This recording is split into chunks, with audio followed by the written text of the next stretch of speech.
وأسود أحبتي فلنحيا في أمان. أيها الإخوة والأخوات، السلام عليكم ورحمة الله وبركاته. إن شاء الله waxaynu qaadanaynaa haddii la yiraahdo suurad kamida suuradaha quraanka kariimka yeynu wax yar isdul taagaynaa oo macnaheeda suuradaas yeynu taataabaneynaa insha Allah wax ka tilmaamaynaa haddii la yiraahdo mawduuceennuna waxa weeye ta'ammulaatun fi suurati al-'asri fiirfiiro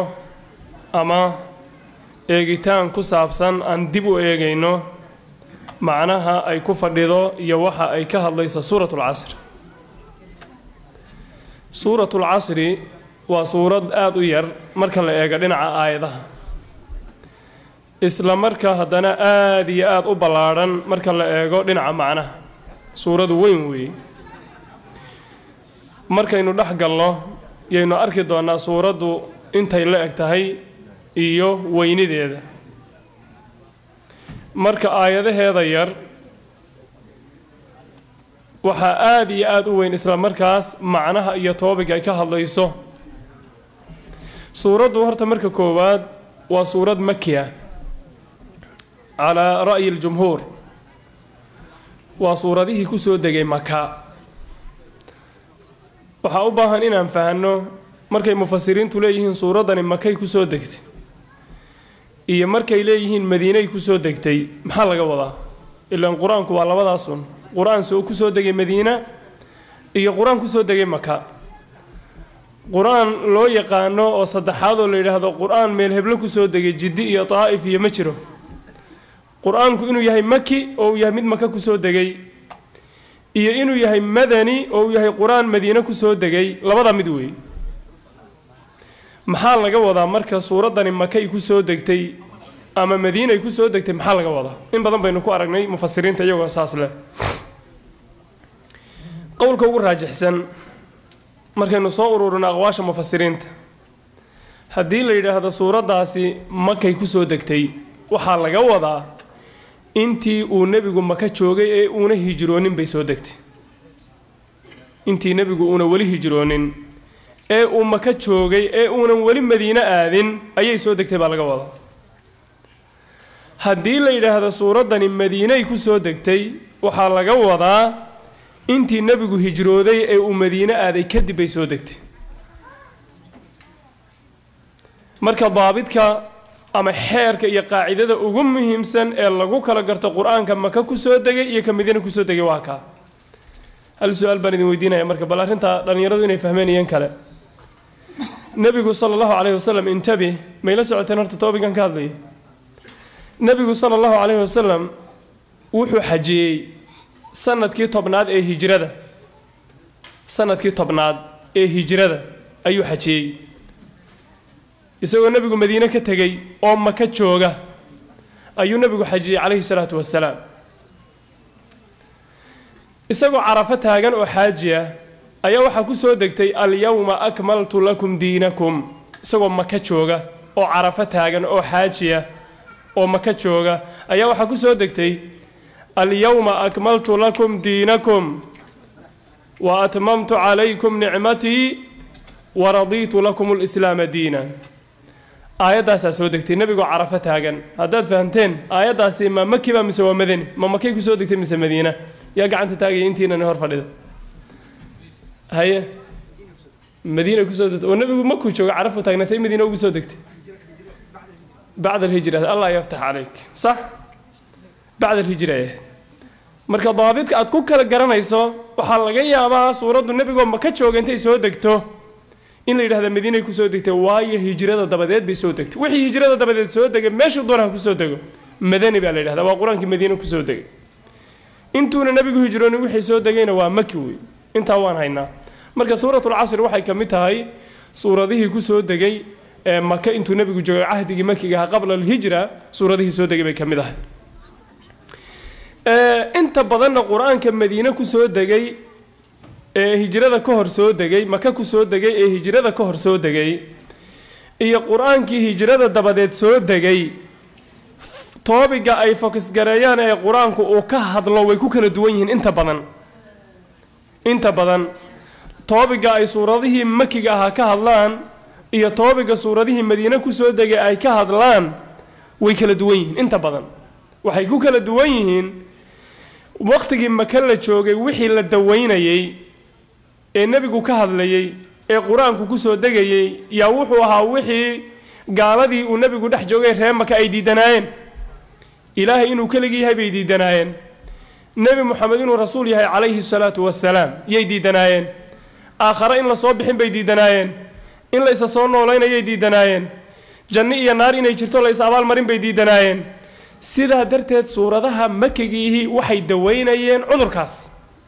arrintaasay suuradahaasi ka hadlayeen oo focuska la saarayay in ilaahay waxdaaniyadiisa iyo tawxiidka la sugo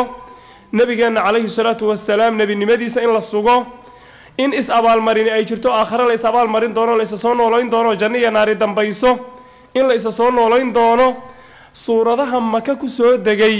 ee makigiihi arrintay focus gareynayeen inta badan ka hadlayeen arrintaas goorma la isla gaadhaa salaad iyo zaki iyo xaj iyo soon iyo xijaab iyo dadku islaamba mee waxaa la daweynayaa horta cudurka bulshada ka ugu halista badan oo shirkiga waa in la daweeyo risaalada horta waa in la sugo la isla meel dhigo walidaalika waxa u horeeya ee bulshada laga daweynayo ee laga saxayo cudurrada ugu waaweyn waxa ugu horeeya cudurka gaalnimada in la daweeyo ka marka la daweeyaa wixii kale xal loo heli karaa soo garan miisaan nabigu calayhi salaatu wasalaam markii mucaad uu diray wuxuu ku yidhi yaman uu u dirayay innaka sata'tii qawman ahla kitaab waxaan kuu dirayaa ood u tegaysaa dad ahlu kitaab falyakun awala maa tadcuuhum ilayhi shahaadata an laa ilaaha ila allah falyakun awalu maa tadcuuhum ilayhi shahaadata an laa ilaaha ila allah waxa ugu horeeyaad ugu yeedha ha noqdo laa ilaaha ila allahu muxamadun rasuulullah niman gaalaa baad u tegaysaa cudurka ugu horeeya eed ka daweynaysa eed ka saxayso ha noqdo laa ilaaha ila allah muxamadun rasuulullah taa horta ka sax haddii qof aad isku galaas tihiin oo gaala ama kambani ka wada shaqaysaan oon muslim ahayn oo gaala waxaa la rabaa marka u horeysa inaad ku talagasho inaad islaamka wanaagiisa iyo caqiidada aad ka dhaadhiciso toobiga ugu horeeya aad fokus garanaysa daweynaysa inuu noqdo gaalnimadan iyo xumaanta ay leedahay qofka inaad ka dhaadhiciso ilaahay iyo kelinimadiisa inaad tusto nabiga calayhi salaatu wasalaam risaaladiisa iyo quraanka iyo wanaagiisa inaad tusto qofka iimaanka u sharaxdo waa priority iyo diintu waa wada muhim laakiin tawxiidka iyo caqiidada horta marka hore waa in la daweeyo taasi marka waa arinta uu ka hadlo quraanka makiga quraanka madaniga inta badan tawxiidka uu ka hadlaa laakiin inta badan wuxuu daweeyaa ahkaamta dawlad islaam baa dhalatay ilaahi waa la rumeeyay nabigi waa la raacay aakhira waa la rumeeyay quraankii waa la rumeeyay dawladda wixii lagu dhaqi lahaa iyo ahkaamtii waa in la tashriiciyo la jideeyo sida darteed baad arkaysaa quraankii madiina ku soo degay xagga toobiga iyo mawduuca uu ka hadlayo inuu meelo badan kaga duwan yahay kii maka madiina markii la yimid waxa laga hadlayaa salaadii ragcadeedii sida loo tukado rabadaanka waxa la waajibiyay muxuu ahaa madiina intii la yimid sanadkii labaad ee hijrada zakada sida raajixa min aqwaal ahli ilmi waxa la waajibiyay intii madiina la yimid khusuusan tafaasiisheeda xajka waxa la waajibiyay intii madiina la yimid ayaa xajka la waajibiyay marka arkaantii kale oo dhan caqiidada dabadeed marka salaada laga reebo arkaantii kale oo dhan waxa la waajibiyay intii madiina la joogay sababtuna waa maxay waa mar dadku ay ilaahay rumeeyeen oo tawxiidkii la qaatay oo la muslimay oo la hagaagay oo loo baahday shariicada tafaasiisheedii xijaabku madiinu yimid ribada madiina lagu xarimay akhlaaqiyadka iyo tarbiyada iyo waxyaabahaas oo dhan madiina dadkii lagu dhisay marka suuradaha madanigi waxay focus gareeyaan ay ka hadlaan dhinaca tarbiyada dhinaca cibaadaadka dhinaca akhlaaqiyadka dhinaca maamulka dawladda sidii wax loo dhaqi lahaa sidii wax walidaalka waad arkaysaa suuradaha madaniga inta ugu badan mawduucaas ay ka hadlayaan suuratul baqara oo quraanka ugu dheer waa madani weey waxay ka hadlaysaa waxa weeye ahkaam aad u fara badan soonkii bay ku dheeraanaysaa zakadii bay meel ka taabanaysaa xajkii bay ku dheeraanaysaa dalaaqii iyo nikaaxii iyo guurkii iyo qoyska hawlihiisii bay aad ugu dheeraanaysaa qadaaya aljihaad bay ka hadlaysaa infaaq fi sabiilillah iyo sadaqadii bay ka hadlaysaa ribadii iyo xumaanta ay leedahay bay ka hadlaysaa deyntii iyo sidii wax loo kala deynsan lahaa bay ka hadlaysaa waxaasoo dhan waa intii madiina la yimid baa loo baahday suuratul maa'ida suuratu an-nisa suurada dhaadheer waad arkaysaa mawduuca ka hadlay taasi waa mid suuratul casri marka waxay ka mid tahay suuradihii ku soo degay maka intii nabigu una hijroon waa mid taas midda labaad suuratul casri waa suurad aad u macaan ballaaran baan nidhi oon waxba ka tegin wuxuu yidhi alimaamu shaafici raxmatullaahi calayhi isagoo suuratul casri miisaankeeda ka hadlaya culayska uu leeyahay low maa anzala allahu xujatan calaa khalqihi ilaa haadihi suura lakafatum ilaahay addoommadiisa qur-aan kale hadduuna uba keeni lahayn oon suuratul casri ahayn iyadaaba ku filaan lahayd waayo waxbaba kamayna teginba imaamu shaafici baa saale suuratul casri mooye qur-aan kaleba hadduuna ilaahay addoommada u keeni lahayn iyadaaba ku filaan lahayd waa fadliga suuratul casri iyo qiimaheeda iyo sida culimmadu u ammaaneen qur-aanku wada ammaanan yahay waxaanad ka garanaysaa toobiga ay ka hadlayso iyo mowduucyada ay suuraddu ka hadlayso ay daweynayso saasuu leeyahy sidaa darteed ayaa waxaa ahar ku sugan saxiixa oo alimaamu tabaraani uu warinayo sheekh albaanina uu saxiixinayo alimaamu lhaytamina raxmatullaahi calayhi uu leeyahay rijaaluhu rijaalu saxiix wuxuu leeyahay aharkaas can salaf ka sugnaaday kaana rajulaani min asxaabi rasuuli llaahi sala allahu calayhi wasalam ida iltaqayaa lam yatafaraqaa xataa yusallima axaduhuma alaakhar wayaqra'a suurata alcasr labada nin oo saxaabatu rasuulilaahi ka mid a hadday kulmaan maynan kala tegi jirin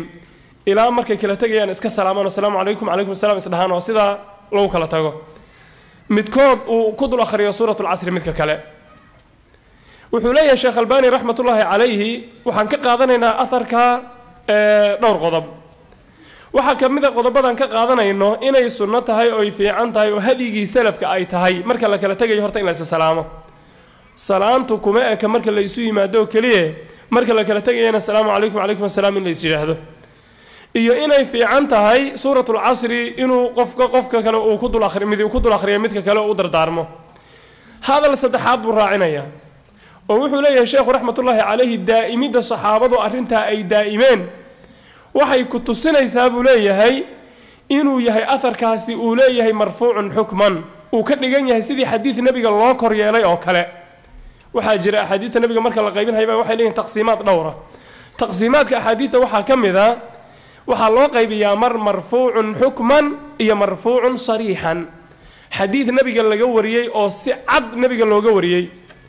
qaala rasuulullaahi sala allahu calayhi wasalam facala rasuulullaahi sala allahu calayhi wasalam iyo erayada la midkaa waa sariix way caddah iyo xadiis la xuguna kaa nebiga loo kor yeelay ee sariixa ee cad si cad nebigii baa yidhi looma dhihin laakiin macnaha uu leeyahay waa marfuucun xukman sidii iyadoo nebigu ku hadlay oo kale uu la mid yahay sidii nebigu iyadoo uu ku hadlay oo kale si dadban oo indirect ama hayru mubaashir ayaa nebiga loogu kor yeelay marfuucun xukman weeye markuu jaabir leeyahay kunaa naczil walqur'aanu yanzil xadiidkii saxiixa ahaa cazil baan samayn jirray cazil baa waxaa la yidhahdaa markay labada qof ay isqabta ay yacni hawsha googashu ay dhex marto in qofku manidii iyo biyihii bannaanka uu ninku ku daadiyo taasaa cazil la yidhahdaa marka wuxuu leeyahay iyadoo qur-aanku soo degayo ayaanu biyaha manida ah bannaanka ku daadin jirray si ayna islaantu u uraysan waa marka la rabo islaantu xoogaa dhalmadu inay u yaraha kala fogaato wuxuu leeyahay qur-aankoo soo degayaan saa yeeli jir hadalka muxuu ka wadaa xadiiskaasi wuxuu ka dhigan yahay sidii iyadoo maaragtay nebigu uu ogaa oo kale siday riwaayadaha qaarkoodna sii caddaynayaan oo haddana nebigu arrintaa uu sugay oo loo arkay inayna waxba dhib lahayn marka xaaraan ma ah haddii ujeeddada ka dambaysa aynan ahayn oo ninku uuna sidaa u yeelaynin oo dhalmada uuna u kala fogeynaynin faqri ka cabsi iyo xaggeen iskuulkooda ka keeni iyo tacliintooda xaggeen ka keenaya iyo yaa ii biili hadday sidaa tahay wuxuu noqonayaa tii ilaahay reebay ee la yidhi walaa taqtuluu awlaadakum khashyata imlaaq naxnu narsuquhum wa iyaakum taasay noqonaysaa markaasoo kale xaaraan bay noqonaysaa ama qofku uu leeyahay anigu sideedaba ilma inuu ii dhasho ma rabo taana xaaraan bay noqonaysaa laakiin ujeeddadu hadday tahay ilmuhu xoogaa ha kala fogaadeen oo hayaraha kala koreen sanad iyo labi iyo wax la mida ha kala koreen wax dhiba male walidaalika buu qur-aanku inugu dhiirigelinaya uu tilmaamaya ilmaha 2 sano in la luuji markuu ilaahay leeyahay wafisaaluhu fii caamayn nuugitaankiisuna waa 2 sano يعني waxa weeye halka waa laga dareemi karaa 2 sano muddadii wixii ku siman in uurka laga warwareegi karo si kastaba ha looga warwareege waa laga dareemaya almuhim taasiyana in la tagin laakiin marfuucun xukman waxa weeye wuxuu ka wada hadda sheekhu maadaama saxaabatu rasuulullaahi ridwaanullaahi calayhim ay daa'imeen masaladaas waxay ku tusinaysaa xadiidka iyo aharkaasi inuu leeyahay marfuucun xukman oo uu yahay xadiid nabiga si dadban loogu koryeelay markaasaa wuxuu leeyahay sababtoo ah suuragal ma aha mana dhici karto loogamana baranin shay bidca ah inay saxaabadu ilaahay ku caabudaan oy dhaqan ka dhigtaan suuragalba maaha saxaabatu rasuulillahi ridwaanullahi calayh rag bidca looga bartay maaha raggii waxay ahaayeen bidcada ugu nabcaa dadka ee ka hortegi jiray marka inay daa'imaan shay bidca ah oo isu akhriyaan suuragal maaha markaas wuxuu keenayaa aharkii cabdullahi ibni mascuud ee saxiixa ahaa wuxuu leeyahay cabdullahi ibni mascuud hadal la yaab leh man kaana muta'asiyan cabdullahi ibni mascuud baa la radia allahu canhu فليتأسى بأصحاب محمد صلى الله عليه وسلم وحليه محوها قفكي قف كدينايا دد راعيا دد كوبي غرينايو صحابة رسول الله وددودي راعو iyaga ku dayo oo amalkoodi iyo dhaqankoodi koobiye فإنهم أبر هذه الأمة قلوبا ummadan iyaga ugu qalbi wanaagsanaa oo ugu qalbi nadiifsanaa oo ugu qalbi fiicnaa وأحسنها حالا إيجا أوجو حال فيعنا وأقومها هديا إيجا أنا أوجو هنون بناء أو أوجو توسنا ضدك قوم اختارهم الله لصحبة نبيه صلى الله عليه وسلم وضدك إلهي أدرت إن النبي جانا لصاحبان عليه الصلاة والسلام وحي هنا فضيله إيه قيمة إيه وناق وح إلهي وأبو ري ضدك كلا أهل ونشرين إن إلهي وقف كان أدرت النبي محمد عليه الصلاة والسلام إنه لصاحبه وواحد انتقالي wax la heli kara ma waa fadliga ilaahay waa wax xaq rabbi laga heli karo wax xaq rabbi laga heli karo sida darteed buu quraanku amaanay sida darteed ba al-imaam Maalik rahmatullahi alayhi wuxuu fatwooday oo uu leeyahay nimanka la yiraahdo qulaada ee shiicada ee saxaabada caaya fayga iyo xoolaha fayga la yiraahdo muslimiinta soo gala inaynan shiicadu waxba ku lahayn waa nimanka saxaabada caaya waayo wuxuu daliishaday markii ilaahay uu ka waramayay fayga dadka iskale كو وحلب للفقراء المهاجرين الذين أخرجوا من ديارهم نمنكي صحابة النبي جاي مهاجرين هذا على كدبنا وحل وحى فيجا وحكله مالك فيجا اللي هذا وحى وحكله والذين تبوأوا الدار والإيمان من قبلهم يحبون من هاجر إليهم أنصار أو شعل نن الله ننك يسوي هجرود أو سود وينيه أنصار أو صحابة الرسول الله أنا وحبي كليين كدبنا قفك صدق هذا فيجا وحكويا لنكر وحوي والذين جاءوا من بعدهم يقولون ربنا اغفر لنا ولإخواننا الذين سبقونا بالإيمان قفك أن أنصارنا أهين مهاجرين أهين صحابة عن كثير سنين دب كيما هذا صحابة الدعية وضدوا ذي راعة مركن ننك عاية صحابة وضدوا ذي أن راعين هدي أنصارنا معها مهاجرين معها كوي كدم بيو دعينا معها وامد خير بيراء أو وحكا الشيء إلى هين فيق وحول صدح لا قلون بوحكل وفقه عجيب فقه عجيب وفقه إمام مالك رحمة الله عليه أي أرنتاس كمته مركز هاس أدلي شيء وهذا كان عبد الله بن مسعود وحليه قوم وضد اختارهم الله لصحبة النبي صلى الله عليه وسلم وضد إلهي أدرت النبي محمد إلى صاحبا عليه الصلاة والسلام فضل قاس وقفك لؤونه هلن فضل قاس وقفك لؤونه هلن والنبي قال عليه الصلاة والسلام والصحابة إذا يداي وحنيا لقى شيء صحابة إذا هلا يدافع وحنيا لقى شيء إلهي بان كل أرتبي قف إذن كمده بورت أحد أو ذهب وحلا لقى هضو بحيه أو صدقاء دوب أنت إن لقى دوب كصعب كوحلا لقى أو صدقاء أو صحابة إذا أي بحيان إن إذا قارين يقول النبي عليه الصلاة والسلام بورت أحد وحلا لقى ذهب هضاد بحسان صحابة رسول الله دوب صدقاء أي بحيان ما قاري سان يقول النبي عليه الصلاة والسلام وأي ظروف تأيكب بحيان بوحها هي ظروف قلف سن حالات أضج oo beerka dhulka lagu hayo oo laqahay yaani aad iyo aad loo dhiban yahay oo gaajo jirto oo dawlad la haysanin oo la rafaadsan yahay oo dadku baabaayaan oo shilin lahayno xoolihiina laga hijrooday ninka maalinka wax walba horay ee nabi maxamed la socday calayhi salaatu wasalaam ee hiiliyahooba ku garab istaagay wax walba hadaad sadaqaystaan dib dambe uma gaadhaysaan buri nabigu calayhi salaatu wasalaam iidaaya saxaabadayda yaan la iga maagay hadal cajiibo markuu nabigu hadalka leeyahay yuu jeedaa mata qofku u jeedo hadalka uladan leeyahay ma taqaana خالد بن الوليد رضي الله عنه يا هذا الكلام هذا أو صحابي جليل نين ليلة عبد الرحمن بن عوف أو عشرة المبشرين لهم بالجنة رجل جنة اللوجو بشهرية توانكها من السابقين الأولين إلى الإسلام رجل النبي الله سوا قريب مهاجر بوها نبي رأبتجي بوها من بني زهرة النبي عليه الصلاة والسلام رأبتجي بوها سيد سعد بن أبي وقاص نبي رأبتجي بها رأبتياش بها سعد بن أبي وقاص السابقين الأولين رجل هراء الإسلام ككم ذا وحن جذا عبد الرحمن بن عوف oo raggii hore ka mid ahaa diintan u soo kifaaxay soo rafaaday nabiga soo garab istaagay wax walba ku soo sabray iyo Khaalid oo sanadkii 7 meelaha muslimay oo isna nin saxaabi oo jaliil ahaa ayaa waxoogaa isqabtay canaantani marka waxay ku socotaa Khaalid weey fariintani Khaalid bay ku socotaa markuu nabigu leeyahay iga maagina saxaabada soo Khaalid saxaabi ma aha waa saxaabi laakiin Cabdiraxmaan ibn Awf ma gaadhid baa la leeyahay markaas hadalka nabigu leeyahay saxaabadayda ha iga maagina yaan wax laga sheegin ha iga dhawaanina haddaad wax walba sadaqaysataan ma gaadhaan dhuubkooda ama sacabkooda wax la ego sadaqa ma gaadhaan ninka hadalkaas uu ku socdo waa Khaalid weey waana saxaabi Khaalid waliba nin qiimo badan oo saxaabi oo jaliila waxa weeye futuuxaadka islaamiga ah in badan oo kamida ninkii hogaaminaha weeye Sayfullah al-Masluul ninka sida lagu leeyahay maxaad u maleen marka nin dambe oo maanta nool oo dib ka yimid oo muxuu dib ka soo gaaray ragbiga oo saxaabatu rasuulillah wax ka sheegay maxaad u maleynaysaa subhanallah iska badhaaf warkiisa kaas wuxuu leeyahay Abdullah ibn Mas'ud waa inta ilaahay dad khalqi kuwii ugu qalbi fiicnaa saxaabatu rasuulillah ridwaanullaahi calayhim ee ugu xaal wanaagsanaa ee ugu wada toosnaa qofkii qof raacayow raggaa raac buu raggaa raac fa innahum kaanuu fattabicuuhum faqtaduuhum biatharihim raadkooda ku dayda fa innahum kaanuu cala alhuda almustaqiim jid fiican oo sax bay hayeen buu leeyahay atharkaasu marka sheekh albaani raxmatullahi caleyh wuxuu u soo qaadanayaa arrinta saxaabadu ay daa'imeen oo suuratul casr inay akhriyaan oo isa salaamaan inayna bidca ahayn waayo saxaabada bidcada laguma aqoon bidcada dhaqan uma ahayn bidcadu saxaabatu rasuulullaahi dhaqan ba uma ahayn taasi marka waa suuratul casr qiimaheeda iyo fadligeeda ayayna tusinaysaa midda labaad suuraddu waxay ka hadlaysaa 4 arrimood oo waaweyn ayay ka hadlaysaa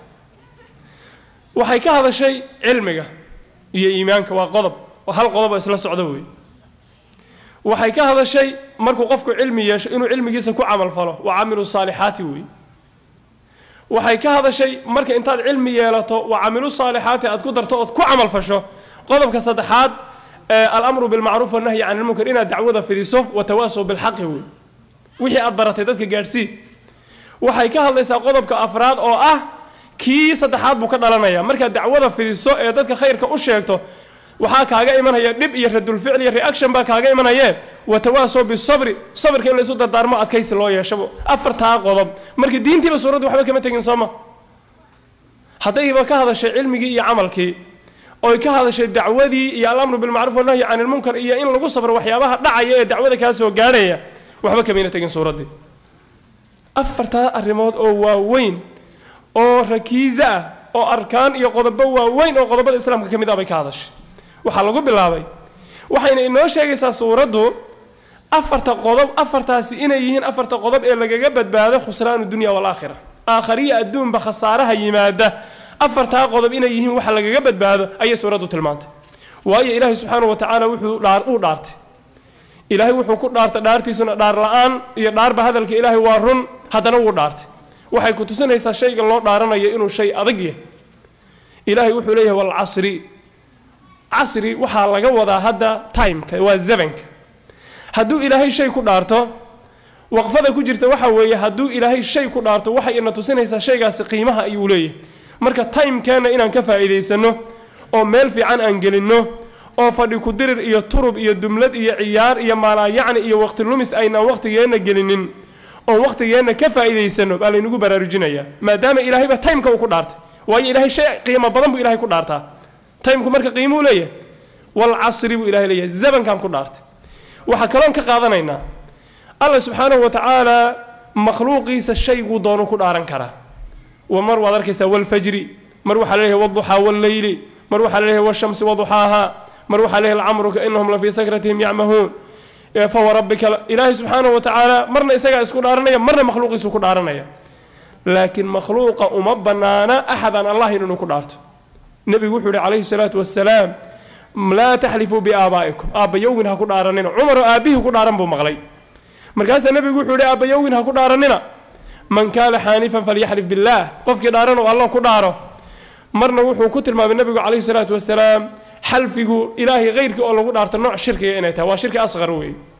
saasuu nabigu shirki inay tahay ayuu ku tilmaamay marka ahadan Allah laguma dhaaran karo laakiin ilaahay makhluuqiisa ku doono ku dhaaran kara waayo awoodda isaga iskalo la yusalu amma yaf'aluhum bisalun isaga waxba lama weydiin karo laakiin isaga dadka wax weydiinaya إلهي مركا وحو كدارتي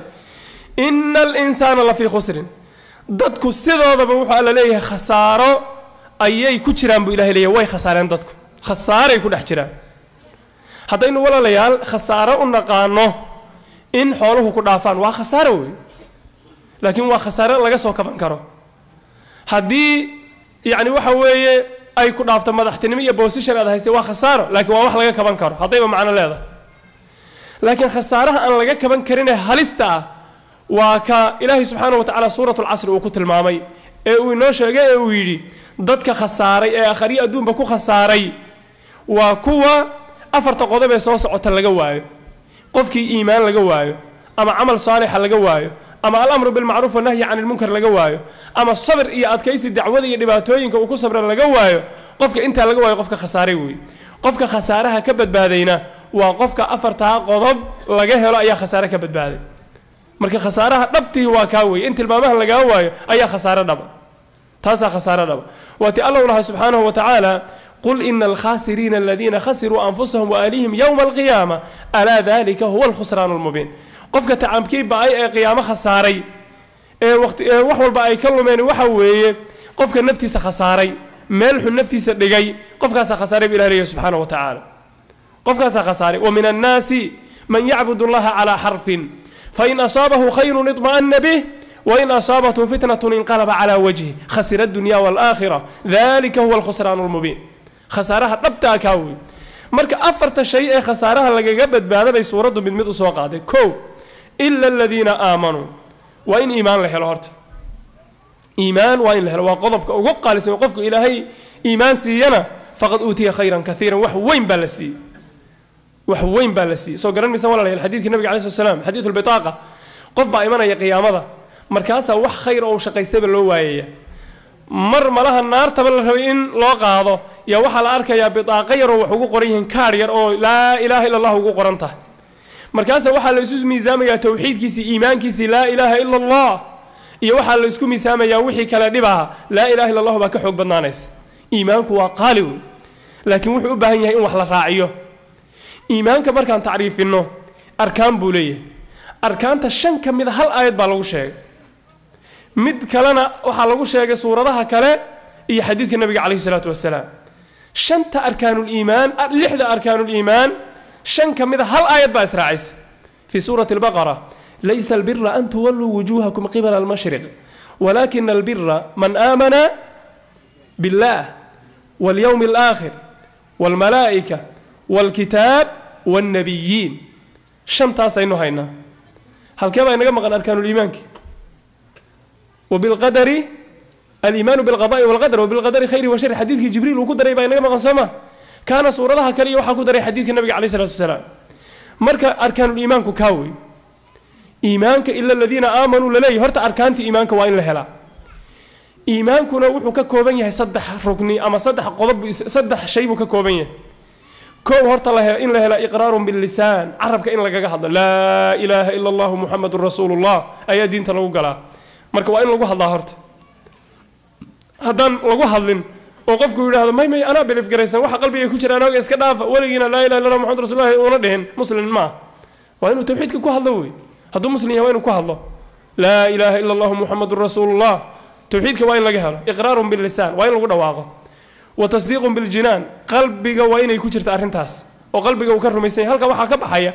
tawxiidka ama iimaanka munaafiqiinta iimaan jira ma waayo عربك waa laga helaa laakiin qalbiga ma jiro wa amalu bil jawarih wa in xubnahana laga sameeyo iimaanka waxa kamida salaadi waxa kamida daacaadki waxa kamida cibaadaadki khayrkan aan sameeyayna ilaahay inoo diro dhawaa qayb iimaanka kamida way marka iimaanku waa in carabkana laga helo qalbigana laga helo xubnahana laga helo saddexda qodob waa in laga helo way iimaanku marka waa shay waxa weey aad yani ajiib oo qiimo badan way فرائض iyo shuruud iyo xuduud iyo sunan iyo wax buriyu leeyahay wato Umar ibn Abdul Aziz lihi jiray tabiiciga jaliilka khalifatul khamis sida al-Imam al-Bukhari uu warinay ala inna lil iiman fara'id wa shara'id wa hududan wa sunanan faman istakmalaha faqad istakmala al-iiman wa man lam yastakmilha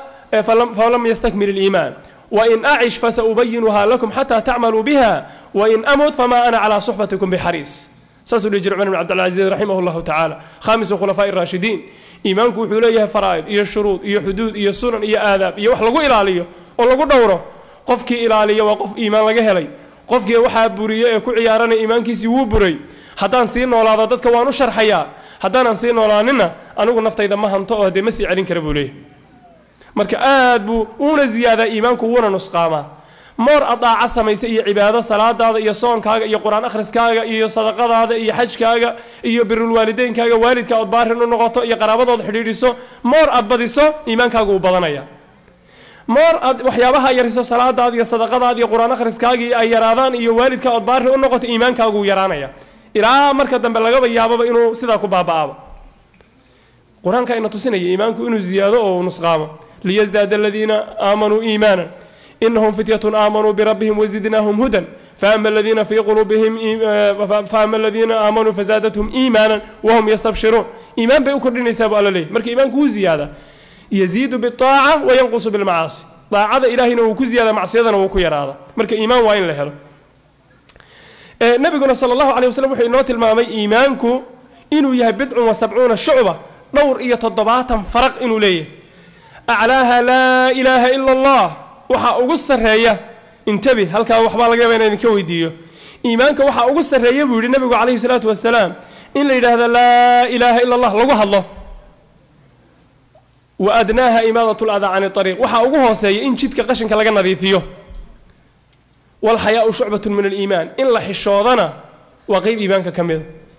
حديث كان محود دليله يا أيه لأن يرى يا فهم أي حديث كان هذا عن شيء النبي يقول عليه الصلاة والسلام لا إله إلا الله إن لقوها الله إيمانك يقصر ريسا إن شدك قشنك لقى أرورينا إيمانك قيب كمل وهو سوي ويقوها سيسا إن لح الشوضنا إيمانك كمتاي حديث كان محود دليله يا فهم كرا لأن يرى نعم يا صح أبغن إن حشوتي صح جزاك الله خير وحكى لي ياكل دريا وحو دليله يهي صدح لي شيئا هذا عن شيخني أي نري إيمانك وقول باللسان وعمل بالجوارح وتصديق بالجنان مركل لا إله إلا الله إيمانك وح الله وحي خيرا يلقوها اللي يبقى صور راعي مركل لا يهي إمادة الأذى عن الطريق وحو البوح حبنها لقى السمايو وحمال حبنها لقى عمل فلو إيمانها صور راعي مركل لا تصديق بالجنان وحو البو إيمان أو خير أو قلبك كجرة توكلك خشيدي إنابدي محوها وحاصل رغبدي رهبدي استعانتي خيرك توكلك وحاصل لنا أعمال القلوب أي سوق لي مركز صدح ذي قيبود إيمانك إسجاء إيمانيي تصديق باللسان إقرار باللسان تصديق بالجنان عمل بالجوارح صدح ذي بكتو سنية إيمانك مركل له وإن له قلب كلبات خسارها لقى جبت بهذيو وحوي وعمل الصالحات عمل صالح إن لو قدر عمل صالح إن لو قدر هل كواحد كقاعدنا إن قرآن كهرت مر والبا سيدا عادي إيمان يعمل صالح على ما كلا ريبه عمل صالح هو أعماش وناكسن good deeds إيمان يعمل صالح قرآن كم كلا ريبه مر والبا ويسكول ما يهين ويسلا صعدان وهب من منبه أيا وحل ويدي تابعي جليل أبوها وحل ويدي وحل يدي وهبو لا إله إلا الله محمد رسول الله صفره جنة ما مركاسا وحو يدي ها لا إله إلا الله محمد رسول الله وفره جنة لكن فروه الكو بهاي هاي بالمركو البابك كفر يو إنه الكلي هاي بهاي لا إله إلا الله هو كفر يسا جنة لكن الكا أي وح كفر تو عمل ما يبهانته لا إله إلا الله وفره جنة لكن الكا سو ما قرسن الكا فره الكا يبهانته هاي كو كفرت البابك جنة سؤال لبعض إيمان كرت وحوي وحال يدي إيمانك عمل وناكسنها لو قدر قرآنكم مرة عيو إيمانك مركل الشاق عمل كلي لما راعيه وحال راعيه عمل وناكسن عملك هدونا في عينين وحو مطريه وإنه يهي عمل هدنا في عن سؤال شو وحوي عملك قرمو في عنادا عملك وحو في عنادا لا بشر دي مركل لقى له لا بقى قضب وإن له لا سوى عمل كاسي عمل وناكسن ونقضه وإلهي ثوابي أجري نوغسيه وإن لا بقى قضب له لا بقى قضب مثل كوبادي وحوي الإخلاص إلهي درتي وين وحنو سمينه نداعد وين عنه هداد قرآن أخريسو هداد خير شيغيسو هداد صدق الله بحيسو هداد حجيسو هداد صوميسو تكنيسو وحي خير سمينيسو داعد إيه إخلاص لله وين هذا سمينيسو إلهي درتي وقضب كلبات سيدي النبي هو سميه وين هذا سمينيسو جدك النبي أي وافق سنته haddii adigu aad iska ooyeyso qalbigaaga cabsi ay ku jirto oo ilintu kaa daayso ilaahay dartii ay kaa tahay laakiin waxanba nebiga una samayninba lagaa yeeli mahay adunbaa meel cidlaa ku dhimanaya wax la iska yeeli ma aha waa inuu yahay wax nebiga aan kaga dayanayno calayhi salaatu wasalaam wax nebiga aan kaga dayanayno waa inuu yahay walidaalika allah subxaana wa tacaala wuxuu leeyahay qul in kuntum tuxibuuna allaha fattabicuunii waxaad nebigow dadka ku dhahdaa haddaad alla jeceshihiin aniga isoo raaca nabigeena calayhi salaatu wasalaam aniga i raaca haddaad ilahay jeceshihiin marka waxaa dhacaysa marka natiijada dhacaysa waxa weeye imanaysa yuxbibkum allahu ilahay baa idin jeclaanaya sidaa darteed qofka inuu ilaahay jecel yahay waxaa lagu gartaa inuu jidkii nabiga raaco inuu qofku jidkii nabiga raacana waxaa lagu gartaa in muxuu ahaa ilaahay jecel yahay subxaana wa tacaala saasaa lagu garanaya walidalika abu xasan albasri wuxuu dhihi jiray iddacaa qowmun maxabat allahi fabtalaahum allahu bihadihi alaaya dad baa waxay sheegteen inay ilaahay jecel yihiin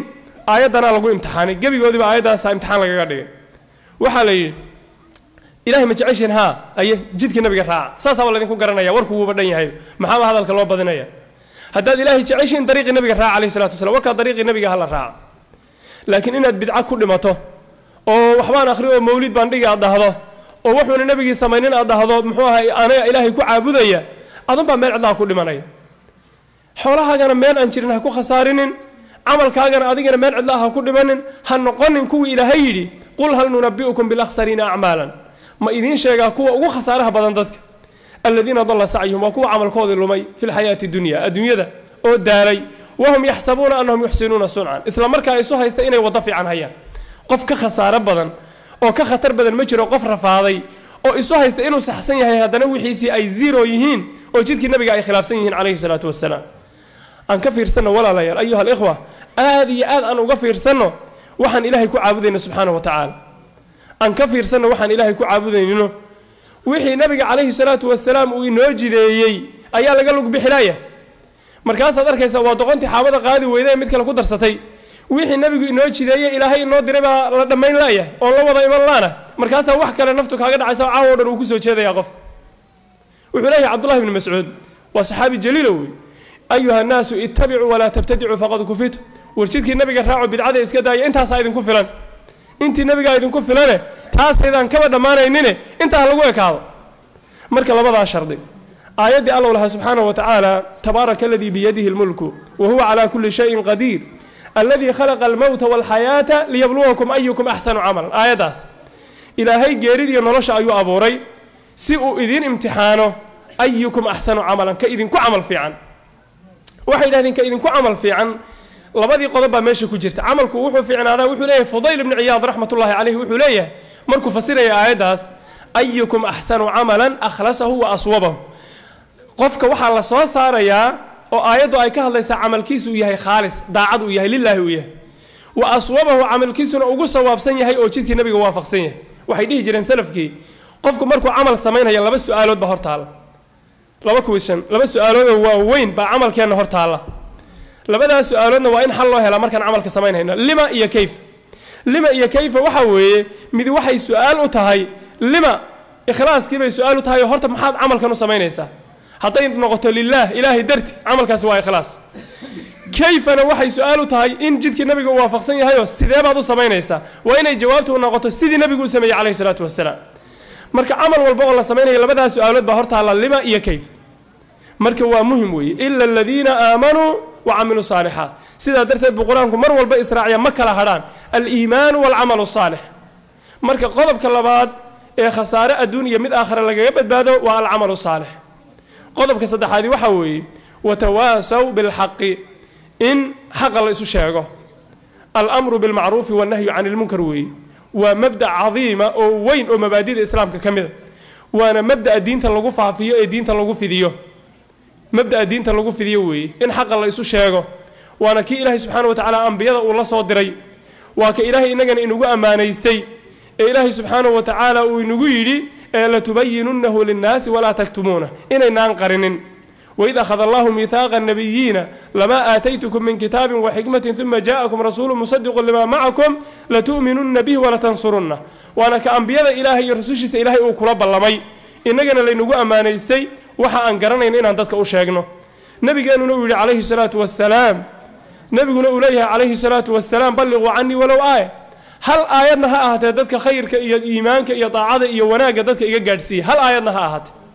سأسول النبي عليه الصلاة والسلام وأنا ترى إنه أمانة أمد إنه أي أنقة أفضل الأمم كنتم خير أمة أخرجت للناس تأمرون بالمعروف وتنهون عن المنكر واتو النبي عليه الصلاة والسلام حديث صحيحة من حديث أبي سعيد من رأى منكم منكرا فليغيره بيده قفك حمان أركج عنتها كبدله فإن لم يستطع فبلسانه هدون أود عربك كبدلها كهض فإن لم يستطع فبقلبه هدون أود قلبك هكنعه وذلك أضعف الإيمان إن قلبك لجنعنا وإيمانك قيبت أقوه سيقول لي ذا توي يعني هدي أن قلبك لجنع إيمانك مركا قفك يعني وإيمانك أبروي قف أن حمان أن عنتي سكو دورين أن عربك سكو دورين أو أن مركا قدام بيس قلبك حتى كنعن يعني واقف يعني مشكلة وين كده حجروي واقف مشكلة وين كده حجروي مركا إن معروف كلا يسوي شيء منكر كلا نسمع وحي أبها أنت هاي قفك معروف كشيء يا منكر كرهبة يا وحى وشيء إنه علم أوليه وحى شيء إن هذا علم أوليه هذا هاي سد جن أو نحريس لنا أضو شاكت سن حريس لو دجن أضو شاكت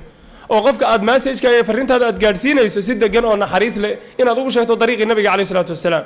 وحال إذا هارون الرشيد أيون إنه يمد وخليفكي خلفاء بن العباس نينك مدوي خليفة ونكسم بوها هارون الرشيد رحمة الله عليه ننفي عن بوها هارون الرشيد بن إنه يمد وانينية آد بو هذا الكوكو كليلي سأضج وقلب سنب ولا هذا نين شيخ واعد بوها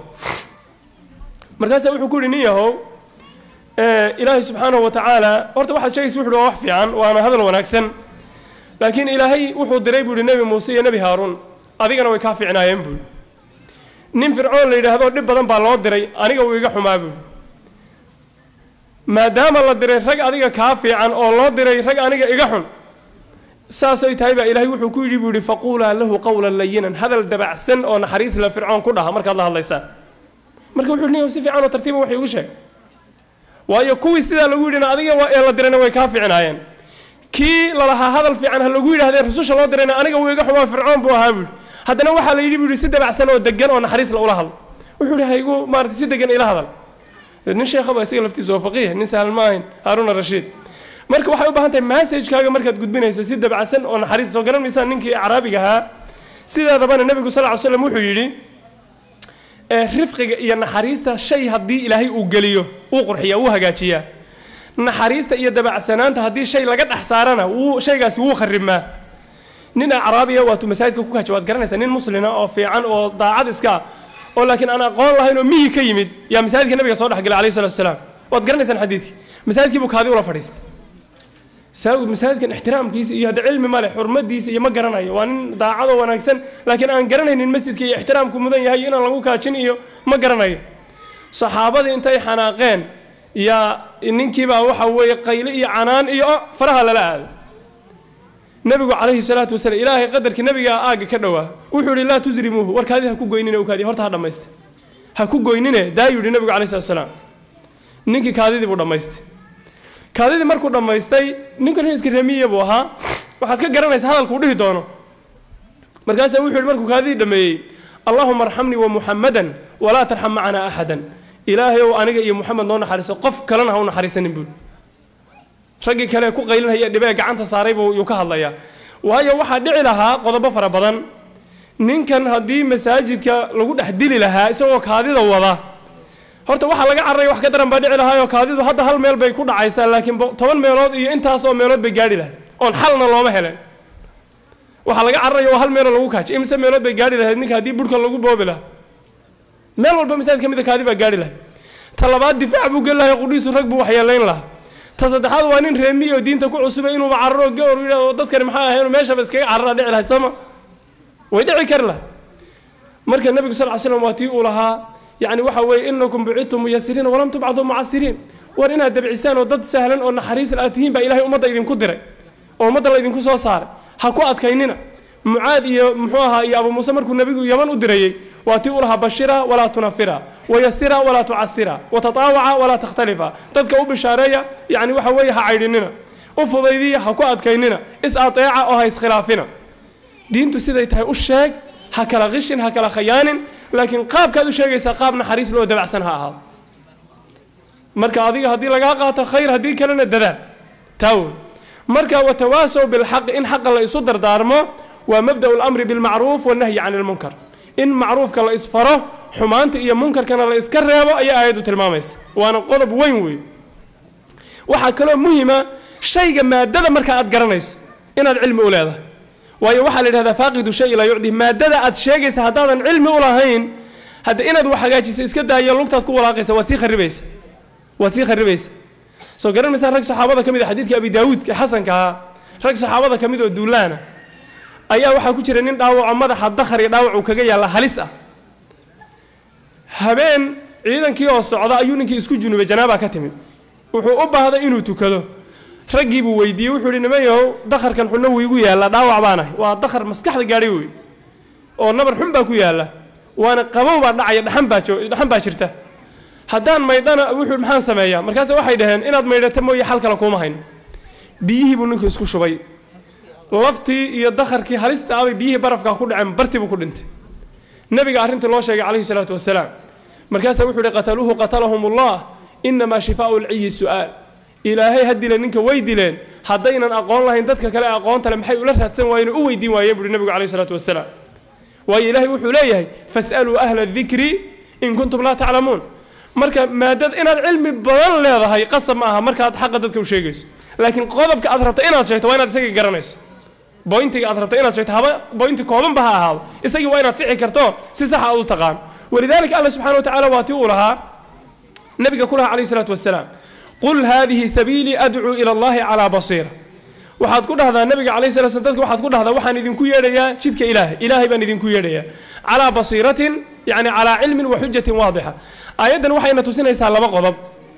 لما قضب أيضا إن تسنى يسال قفكم مركو دعوة ذاتك كويريا يعني إن إخلاص لله أيكته وإلى الله على بصيرة وحوي شيء وشيء إنه علم إليه marka watawaasaw bil haqqi in xaq la isu dardaarmo waa qodob aad muhiim ah Sheekh Uthaymin rahmatullahi alayhi wuxuu leeyahay ala basiratin fi thalathati umur saddex shay qofku inuu cilmi u leeyahay ala basiratin fi da'wada iyo waxaad sheegayso inaad horta cilmi u leedahay ala basiratin fi hal al mad'u ila yani qofka aad u yeedhaysan inaad aqoon u leedahay oo waxa ka khaldan aad garanayso ولذلك معاذ مركو النبي قدر حديثك عن شيء إنه واتوكو يردد أهل كتابة بعد تجيسا وأي النبي معاذ وحو بريا بوينتي هذا كخلدن رأي من إلا ربعين لقصها ذلك أهل كتاب ككريستان كا يكوا يعني وحوي بوديس كالله عابدية أما تما كوا تما هذا عابدية هي كأهل كتاب ككريستان كا إسكو قاب وحوم الشيء الله بقى بعض لك على هالليسا سيدا درت بالنبي معاذ وحو كل معاذ وحدو تجد أنت ده أهل كتابة ده تكسر عطوات نوعاس وكلا السدا ولا هذا ومهم مركا قفك يعني مسج كجارسينيسو إذ وحبريسو إن تقانو هرت الليفل كيس هي مستويس هي وحكا خلدان هي ماشى أو كبوكو إن تقرنيس أرين مهم أوي أرين أدي مهم أوي وتواصوا بالحق حق إن يدتكو إسو الشيغان قلبك أفراد خسارها لقى قبت بهذه وحوي وتواصوا بالصبر إن لا يسودر دار مصبرك كي هرو كدلنا يا مركا معروف كلا إسو الشيغان منكر كان لا يسكرها يا با وحكا إيمانا يرد الفعل رد الفعل كإيمانا وحوي دتكو معروفك iyo wanaag iyo khayrka ma wada jecla xumaantana dadku ma wada nabca waa lagu kacaya qaar baa ku mucaaradaya qaar baa wax ka sheegaya anbiyadii ilaahay baa la maagay oo wax laga sheegay nabigeennii baa la dhibay walaqad kudibat rusulun min qablik fasabaru ala ma kudibu wa udu hatta ataahum nasruna qul ma kuntu bid'an min ar-rusul ilaahay baa subhanahu wa ta'ala marka waa lagu dhibaya marka hadii lagu dhibo oo al-amru bil ma'ruf wa nahyi 'anil munkar lagu dhibo waxa ku taala watawaaso bis sabri sabir iyo adkaysi yeelo آيات الله سبحانه وتعالى في سورة الإنسان هل تعالى الإنسان سورة دمات كذا آيات إلهي أولها إنا نحن نزلنا عليك القرآن تنزيلا فاصبر لحكم ربك الشيخ ابن عثيمين فقه عجيب آيات كقات وحليه آيات إلهي وحيلي إنا نحن نزلنا عليك القرآن تنزيلا وحنكو سود جن القرآن أيام كسين القرآن تنزيلا سود جن محل راعي إنا نحن نزلنا عليك القرآن تنزيلا محكو حاجة فاصبر قرآن بانكو سيني بالدي صبر محلو دي واي قرآن بانكو سيني كشكر قرآن كان كسين صبر محلو يدي واي قفكي قرآن كقاطع ددك ugu yeedha waa qasab laazim way dhibin la kulmay quraan baan qaadan oo sidii aan ugu dhaqmi adduunkana wuxuu in noqon ubax iyo maaragtay waan iska seexan oo carrigu nabad buu iska noqon balaayo jiri mayso suura gal ma in dhibsato baad arki khayrka aad sheegayso macruufka aad farayso munkarka aad reebayso wanaagga aad sheegayso dad bayna qancinayn dad baa dhibsanaya waa lagugu caayaya nabigii baa lagu dhihi jira waa saaxir waa kaahin waa majnuun intaas oo balaayo ay ku sheegeen oo ilaahay maaragtay uu yani waxa weeye ku radiyey oo nabigu bari ka ah calayhi salaatu wassalaam wixii marka nabiga lagu yidhi iyo wax lamida iyo wax u dhigma waa lagu dhahaya marka waxaa la yidhi watawaasow bisabri baa kuu taalla marka in sabir la isu dardaarmo oo adkaysi la yeesho sabirkana waa shay aad iyo aad qaali u awey shay aad iyo aad qaali u awey saddex qaybood buuna u qaybsamaayo culimmadu waxay dhahaan asabru cala aaca daacada in lagu sabro soonka salaada yani waxa wey soonka gaajaa ku qabanaysa xajka xoolahaagii baad bixinaysaa waqti baad yani huraysaa zakada xoolihii baad bixinaysaa salaadu waqti yani adag in loo baahayo jamaacadeedii bay u baahan tahay marka daacaadka iyo cibaadada sadaqadu xoolahaagii aad jecleeda shaqaysatay baad ilaahay darti u huraysaa sabir iyo adkaysi bay u baahan tahay marka asabru cala aaca baa la yidhaha daacada in lagu sabro talabaadna waxaa weeye asabru can ilmacsiya macsiyada in laga sabro khamradii in laga sabro ribadii dadku faa'iidi iyo waxoogaa dhaqaalaha laga yaaba inay ka helaan laakiin waa camal shaytaan wey waa in laga sabro laga adkaysto wey waxyaabahaasoo dhan fadhi kudirirkii waa inaad ka sabirto ribadii waa inaad ka sabirto xanti waa inaad ka sabirto aflagaadadii waa inaad ka sabirto waxaasoo dhan waa inaad adkaysi u yeelato ood iska xakamayso ood iska celiso waayo shaydaan baa kugu qalqaalinaya oo kugu riixaya asabru can ilmacsiya asabru cala almasaa'ib masiibooyinka in lagu sabro waa la dhimanayaa faqri baa imanaya cabsi baa imanaysa geeri baa imanaysa carruurla-aan baa kugu dhacaysa dhib baa imanaya waxyaabaha xoolaha ku dhaafaya mararka qaarkood dhibaatooyinka dhacaya adkaysi in loo yeesho oo la sabro sidaa darteed ba allah wuxuu leeyahay innamaa yuwafa asaabiruuna ajrahum bikayri xisaab dadka sabra ilaahay ajirkooda xisaab la-aan buu ilahay u oofiyaa subxaana wa tacaala sabirkuna sidiisaba wuxuu wax taraa marka u horraysa dhib ku dhaco marka dambe ee waqtigu dheeraada ee dantuba ku sabirsiiso kaasi sabir ajir laga hela maaha nabiga calayhi salaatu wasalaam wuxuu soo maray islaan uu ilmo ka dhintay oo qabrigiisii ku agooyeysa qabrigii ilmaha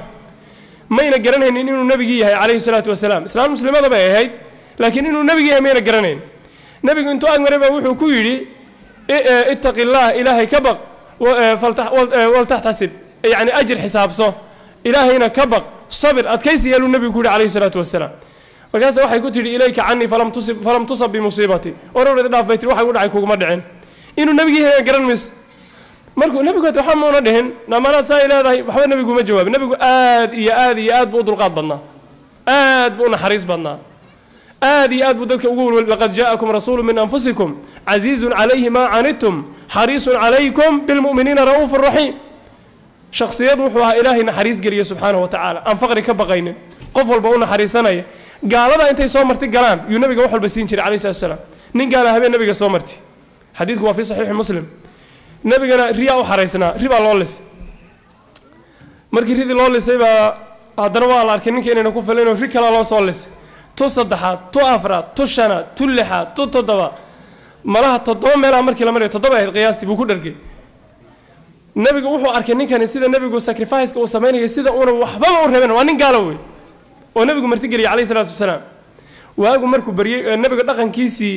iyo naxariistiisii iyo dulqaadkiisii uu la yaabay buu muslimay markuu waagu baryay uu muslimay baa la yidhi haddana ha loo soo liso adhi ri markii loo lisay markii dambe wuxuu yidhi bas waan dhargay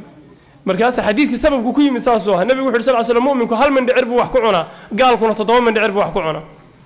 xadiidka waxaad fahmaysaa waan fahanay waana ku qanacnay laakiin waxaad aad waxyaabo badan uga sii arkaysaa markaad yacni gaadhi la raacdo 24 saac waad aragtay afka qaadi maayo halkan in jibisaa ku jirta halkan in candy-a ku jirta halkan in biskudaa ku jirta halkan waxaa ku jira muxuu ahaa 7 baa ku jirta halkan wax kale ku jira yacni 20 shay oo yar yara afka ma qaadayo markaas qaar waxay odhanayaan gaalada wax badanba ma cunaane oo maxay wax badan cunaya afka ma qaadi maaye qofkan maxaad leedahay wax ma cunayo marka isku mid maaha waayo mid kale wax xaaraan ka yihi ma jiro qofan waxba xaaraan ka ahayn adiga waxba xaaraan ka waad iska tarooraysa waad iscelinaysaa marka sabirku waa sidaas wey sabirku nabiga calayhi salatu wasalaam waxaa lagu yidhi ninkaad la hadlaysay nabigii buu ahaa calayhi salatu wasalaam xadiidkii islaanta eed hadalka adag ku lahayd intay soo oroday nabiga u timid waxay rasuulka ilaahi kuma garanayn hadal xun baan ku yidhi wuxuu yidhi nabigu dhib male laakiin inama sabru cinda sadmati luula sabirku waa jugta hore dhibku marka hore kugu dhaco baa sabirka loo baahan yahay waayo marka dambe dee dantaaba ku sabirsiinaysa ma cirkaad soo dumin markii yani waxa weeye habeen iyo 2 iyo 3 iyo 10 iyo bil aad joogto marka qasab baabaad ku sabirsaa ma qasban cannak waa qasab wey وحبر يا ما هذا بيسك صبر لكن صبرك أجرك اللي جه لي أتكيسك أباهن ومدك مركو دبكو كسوق على حوله كنا فانه دكانكو أمكان جبته غيركو قلت ما ده قرابة لمته إن هذا كيس يلته أو هذا إنا لله وإنا إليه راجعون حتى إنا لله وإنا إليه راجعون هذا دعاء النبي قدتك برينا هذا آخر سطو مرك مصيبة كوجود هذا مرك خلاص إلهي وحوي بدل خير قبل بكسينا تصالا كيننا النبي عليه الصلاة والسلام هوينك سوى حكمت هذا أم سلمة أنت أن النبي جورسن أم سلمة نين اللي هذا عبد الله أو صحابي جليل أبو سلمة أي غبي شري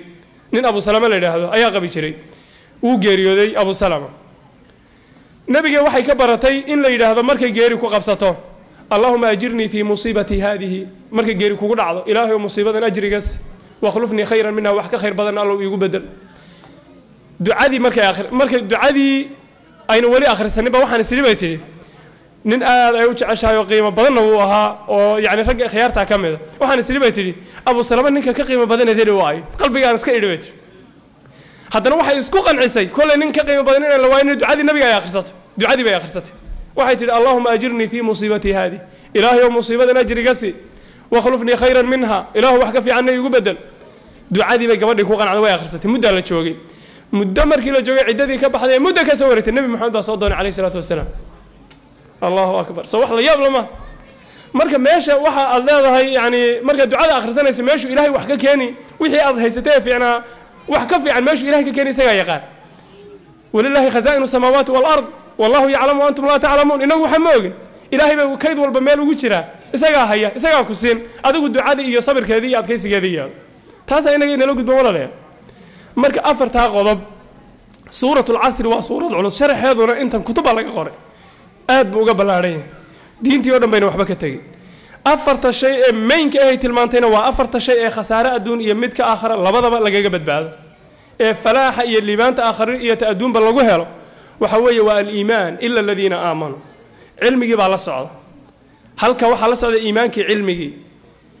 علمي على الصعد ولذلك الإمام البخاري رحمة الله عليه في صحيح البخاري وأبا باب العلم قبل القول والعمل علمي إن لو باهيه أنت هذا وحنا كهذا وحنا سمينين إن العلم لو باهيه مركز وحو كان فعلم علم ويالو برا أنه لا إله إلا الله علم ويالو فقدم قبل القول العلم قبل القول علم وحو كهر يا قول يا فعل علم باكهر هذا العلم له وحبات خربيس مركز أفرتها قضب أو إيمانك كوكيه هي علم جيسي عمل صالحا وكل ما هي الأمر بالمعروف والنهي عن المنكر أو يهي مراد قوله تعالى وتواصوا بالحق الصبر على صبرك بأقسامه الثلاثة صدح دي سيقة يبوضبا الرباها مهم كأفرتا صورته أي تلماميسو وكوة اللي قول لي بانا اللي قول بدبادو إلهينا وحن كبرينا خسارة الدنيا مد آخر بإنه إنه بدباديو عمل كان وكرق خالصا لوجهه الكريم إنه ولي ذلك والقادر عليه وصلى الله وسلم على نبينا محمد وعلى آله وصحبه أجمعين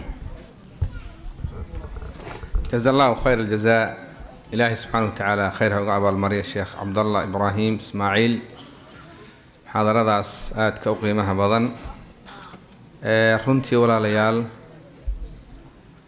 dadka ahlul cilmiga ah ilaahay subxaanahu wa tacaala diintiisa uu baray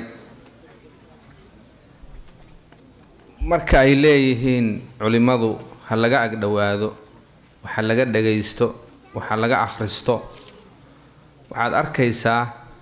xikmadda ku diinta ilaahay subxaanahu wa tacaala adigoonan baran culimo u tegin inaad toos isaga dhex gasho way iska adagta suuratul casri waa suuradaan akhrino oo daqiiqad ka yar baan ku akhrinaa bismillahi wal casri innal insaana lafii khusrin illa alladhiina aamanuu wa camiluu saalihaati watawaasaw bilxaqi watawaasaw bisabri ma akhrinaa laakiin intaasoo macaani ah iyo intaas oo fawaa'id ah iyo intaas oo cilmi ah inay xambaarsan tahay أهل العلم وأنباء قرنكر قرآن كإلهي ودنا واساسوي مركنا لليه والقرآن كإلهي والقرآن واساسوي حرجينا يا إن شاء الله تعالى عاونا وحبدا فائدني سورة العصر معنى هذا أنا وقاني وحي هذا كدن بيانا أن نسكدوا الآخرين دون إنه أخرس كليا عن فهم دونه أخرس فهم هي معناها أو روح أو كتشره إن شاء الله تعالى أن أخرسن دونه قرآن كودنا وحاول إلهي وحب أسود شيء إنه تدبره ليدبروا آياته markaad ku tadabburto aayadii ama suuradii waliga aad akhrin jirtay baa waxa kaaga soo baxaya macna aadan waliga fahmin ama waliga aadan garanin dadku waxay dhahaan midalan annagu inta badan quraanka waxaan dhahnaa waan markaa xanuunsan baan isku akhrinaa inuu akhri gaasa qofka hadii adkaar lagu akhriyo qul huwa iyo barbil falaq iyo barbil naas iyo aayatul kursiga lagu akhriyo xulay ma intaan ugu ma filnay quraan badan baan rabaa quraanka igu dhameeyay هل يقول دمايو هل سورة ده كوجو فلان فاتحة كوجو فلان يا قال الجود ويس قالوا نقاله هلا قنيني بلاي قنينتي وداول له واي فاتحة هل فاتحة لو أخي بركة القرآن كله بركة الشيخ إلهي سبحانه وتعالى ميزان كيس حسنات كأوساره نجنا على إلهي عنو أنفعه وقت جناه هراي شن يتوان كدقيقة تقريبا هنشيخ عقب هذه سندونا إن شاء الله تعالى سؤاله مهم أما هذين كول حريرو عشرك أما هذين كوا كلا أو عصبة سؤاله هذا من دين كر الشيخ بستقبل حلوة الودي شيخ كانوا الودين سؤال شان لا يدي بيوحوي السلام عليكم لأن يرى هنون كأيا كوير أنتو ذا بدن intooda badanna ma tukadaan ilaa tuko la dhaho salaad kasta waa in la dhaho tukada maxaad kula talin lahayd ama ma jiraan wax kitaabo ah oo ka caawin kara in ay hanuunaan wabillahi tawfiiq jazakallahu khayr ninkaas soo qoray su'aal aad iyo aad muhiim u ah sheekh tafadal بسم الله الرحمن الرحيم الحمد لله والصلاة والسلام على نبينا محمد وعلى آله وصحبه أجمعين ولا ليال لنيرضى وارن صلاة دي آدي أدبر الله فضيت صدي ولا سهشدي إن بدن لنيرضي وحا كويرات إسحلقانكي إنه قفكو دريم مسؤولية ربي ساري سبحانه وتعالى وحو إلهي كاربو waxaa muhiim ah dhalinyaradu inay ogaadaan horta yaa ku abuuray yaa ku khalqay yaad u tukanaysaa ma waalidkaa baad u tukan mise ilaahay baad u tukan ilaahay baad u tukanaysaa subxaana wa tacaala yaa ku abuuray ilaahay baa ku abuuray yaa ku dilaya ilaahay baa ku dilaya yaa ku soo noolayn oo aakhara ku xisaabinaya ilaahay ma aha waalidkaa marka hadduu isagu ku koriyey ku dhaqaaleeyey waxbarasho iyo quraan iyo dugsi ku geeyay kugu dadaalay waajibkiisa isagu ka soo baxay inta wixii ka dambeeya ilmaha iyo caruurta iyo dhalinyarada iyaga laga rabaa rabbigii abuuray subxaanahu wa tacaala waajibaadkiisa inay gataan oo xilka ay ka soo baxaan waalidkaagu hadduu wax kuu sheego oo xaqa uu kuu sheego adigaa lagaa rabaa inaad fuliso ood ku dhaqanto adigaa lagaa rabaa inaad fuliso ood ku dhaqanto waxaan walaalayaal dhalinyarada xusuusin lahaa iyo ciyaalka intabi waxyar waraa soo jeedsada wacdigu markuu socdo lama hadlo aamusa magalaas baad moodaysaa galaaska aad ku sheekan jirteen hal aamus waxa weeye waxaan xusuusin lahaa soo ma ogidin saxaabatu rasuulillahi ridwaanullaahi calayhim saxaabadii nabiga calayhi salaatu wasalaam qabiil dhan oo meel degan oo saxaabada ka mida ayaa waxaa la yidhi war niman yahow yaan imaam ka dhiganaa sideedaba salaada yaa ina tukinaya nin saxaabiya wuxuu yidhi waxaan nabiga hadda ka hor ka maqlay waa reero dhan oo qabaa'il oo meel degan weeyey waxaan nabiga ka maqlay buu yidhi calayhi salaatu wasalaam isagoo leh يؤم القوم أقرأهم لكتاب الله waxaa nabiga ka maqlay calayhi salaatu wasalaam isagoo leh dadka waxaa tukinaya qofka quraanka ugu yaqaan ayaa dadka tukinaya reerkii dib bay isugu noqdeen waxaa la arkay oo la ogaaday qofka quraanka ugu yaqaan inuu yahay wiil lix jir ah riwaayadaha qaarkoodna waxay tilmaamayaan xadiidku abi daawud buu qoray ana xadiid sugan way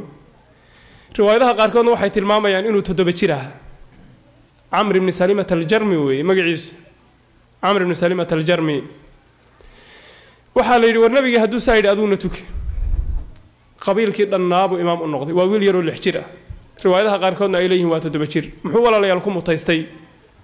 إن أمت لن تكيوه جامية النقضة الله احترامه الله شرفه ويل كاير محكم متيستي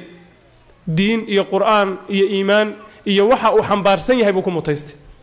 كتاب كإلهي وحنبار سنيه بكم متيستي أذيك والد كهدو كبره قرآن كإلهي هدو كبره مساجد ككوكانه آخر أذيك اللجوه هيستهدد والد كوركي سكب حد إلهينا أذيك كحسابين هيا وين أدي إلهي كبغ قف كستوب إن لجوه سوتشي مجرنيس سو ما أجدين جيريدو إننا أقولن يا دمشق قف كيري قف كوين إننا كرحجين سو ما أجدين سو ما أجدين سيدات تنجر يا بقول شر يا تدوات تنجر قف أو تشوج أو سرير تسعر بير محوها بير ده سرير تجيفه طبعا سنة سرير تجيفه مير كوكتة محبك الأوين أو نول كنا نيرو هاي سكول كهذا لما يقول لك شريك تو أو نيرو شقيست إنه دمنا يسموه تاورا اليوين الحساب تكون درسنا أما بدر سكول دمو أما محوها هاي سكول ديجو أما كولج ديجو أما جامعات ديجو جيريدا يدمشقو أذيك يويدين سمنت هاي قفك بقول كسنة شراء يا سديتن كسنة شراء وحور دالي كري يوحور داقي كري بسودة مي أذيك جيريد ويدين سمنت إذا ما كل حد محاد مرك إلهي كأبوه سبحانه وتعالى يا أيها الإنسان ما غرك بربك الكريم الذي خلقك فسواك فعدلك في أي صورة ما شاء ركبك محاد أديديسا أوضوع عاسيسا ربك كأبوري عقلك كسيي علمك كسيي انتفاعك كسيي وحولك كسيي قراتك كو يالي يعني سيدا كو كوريا سيدا كو أبوري بدانتا قروح ذلك كسيي محاد هو عاسيس عام من سليمة الجرمي سدو ريريه أتوكين جري هير وحي قال ويل يربو إسكاها لكن حلكسا هير وحو قالي markuu tukinaya dadka haweenku ilaa xagga dambe ku tukan jireen ragga way ka dambeyn jireen marka uu dadka tukinaya ilaa waa cunug yare mararka qaar kood maradu intay ka faydanto isagoo sujuudsan haweenkii ay dhahaan ama mara fiican ba intuu waayo oo xidho ay haweenkii dhahaan ilaahay ka baqa rag intay la hadano yaani waxa weeye naga astura imaamkiina cawradiisa imaamka maraha loo gaday dhahan haweenkii baa dacwooday waa wiil yar 7 jir wuxuu yiri qamiis umaaniya riwaadaha qaar kood baa sheegay qamiis umaani oo umaan laga keenay يا مركي دم بلا يقضي ويلي رو قميص لو قال ميلان قميص بلا جوه سن محاضر مالين ولقي قميص كاسان وقفر حي ماشوا قميص كاس إيجا جاري ولقي واحد وقفر حمانا ركبون طول كين واجد دم واحد كجاري ولا عمر سلمة الجرمي هدانا هي أنا وتشوجا تاني واجد دم حتى دين تلبرتاي حفاظ للنقد احترام كمالن كإيقاذن القرآن كإيقيميين واحد جاري ولا هير جنازة ولا حتى ميت كذا قفر أنا جاهين أن لوجير هير كاسان احترام كجاري حتى القرآن كبرتان أود والدك وركوضا مقشان أود مساجدك كحرن تانو مساجدك تمادان احترام كاسو كلا ديالا نيسان وإلهي بايدين شعلانايا والدك بايدين شعلانايا آخري أدون بواحد ربطان بعد هليسان